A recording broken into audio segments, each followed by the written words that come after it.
শীতল পুকুরের অশরীরী। এক গ্রামে ছিল একটা পুরনো পুকুর। পুকুরটার পানি ছিল খুব ঠান্ডা, সবাই তাকে ডাকত শীতল পুকুর নামে। গ্রামের বয়স্করা বলত, বহু বছর আগে এক মেয়ের মৃত্যু হয়েছিল ওই পুকুরে।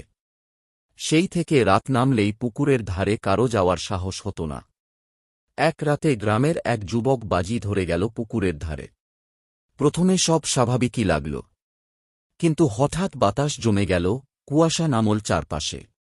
যুবক দেখল পানির মধ্যে সাদা শাড়ি পরা একটা মেয়ে দাঁড়িয়ে আছে। মেয়েটি ধীরে ধীরে ফিসফিস করে বলল, আমার সাথে এসো। যুবক পাথরের মতো শক্ত হয়ে গেল, শরীর নড়াতে পারল না। চোখের সামনে দেখল মেয়েটি ধীরে ধীরে কাছে আসছে। ঠিক তখনই গ্রামের মসজিদের আজান শোনা গেল, আর মুহূর্তের মধ্যে মেয়েটি মিলিয়ে গেল কুয়াশার সাথে। সেদিন থেকে গ্রামের আর কেউ রাতের বেলা শীতল পুকুরের ধারে যায় না।